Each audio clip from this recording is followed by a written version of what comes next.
my two grandfathers, Sam and Mordechai, both born in the same momentous, pivotal year, 1900, worlds apart. Still, when the time came, these two, by now middle-aged Australian men, each decided to do his bit on the home front. Sam took a commission up at headquarters as an intelligence officer, specialising in cryptography. Mordechai, or as his mates all by now called him, Max, enlisted as a private, down in the barracks, in the mess, specialising in macaroni and cheese. After the war, every week, Max would pick up a copy of the Australasian Post from the local corner store, spread it out on his Laminex table, linger for a while over the pictures of the bronzed, blonde bikini babes. Russell, he advised me when I was 14. It's all right to sleep with girls like these, but remember, you must never, ever marry one. Then he'd roll himself a ciggy from his tin of Capstan tobacco, take out a biro and set to work on Mr. Wisdom Whopper, the giant crossword he'd use to master his English, his fifth language. If you ever needed a three-letter South American parrot, Max was your man. Meanwhile, just a couple of miles away, but in a more well-heeled monolingual part of Perth, Sam would settle back in the comfortable armchair of his comfortable study, fire up a cigar, unscrew the top off his fountain pen and venture into the labyrinth of his favourite weekly cryptic crossword for the sheer erudite pleasure of the thing.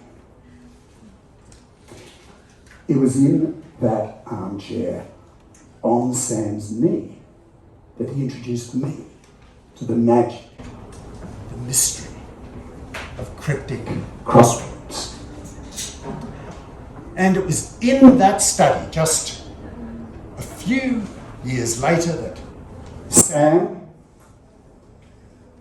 prepared me for my bar mitzvah, teaching me to decrypt the curious little curlicues and wiggles and squiggles that adorn the austere Hebrew letters inscribed in ink by hand on the parchment of the scrolls of the Holy Torah, the book of the law. You need to be able to read those cantillation marks to be able to sing those sacred songs. And for my bar mitzvah, Sam gave me this clarinet so that I could play for him his beloved Bach, Mozart, and Beethoven, which I still do with love. And on my bar mitzvah, there in the synagogue's very front row, as former president of the Perth Hebrew congregation, Sam was entitled to the best seat in the house. Sit side by side my two grandfathers, Sam and Max,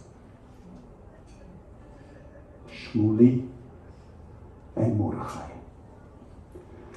gazing up at the Umemavi, altar's raised platform, where stands their firstborn grandson, me, singing the sacred songs Sam had taught me in my thin, piping, boy's soprano voice, and Sam's heart swelled with pride, almost to bursting point.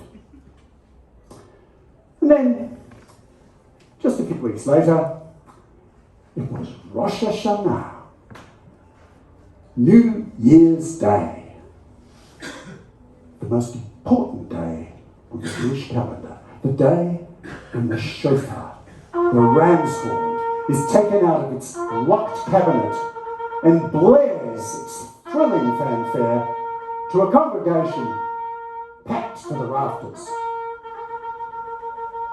And there sits Sam in his front row seat, gazing up at the Ormema, where today stands his son, my Uncle Lloyd, who, in our family's Rosh Hashanah tradition, the tradition of his father and of his father's father before him, is singing from the Torah in his professionally trained, operatically magnificent tenor voice.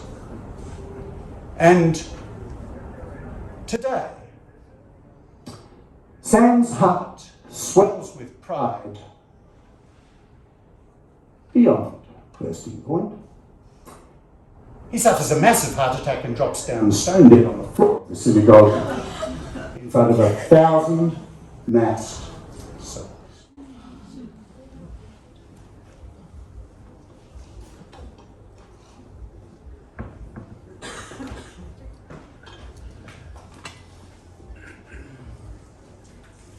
Oi, Gavalt. Still, it could have been worse. At least he didn't ruin my bar mitzvah.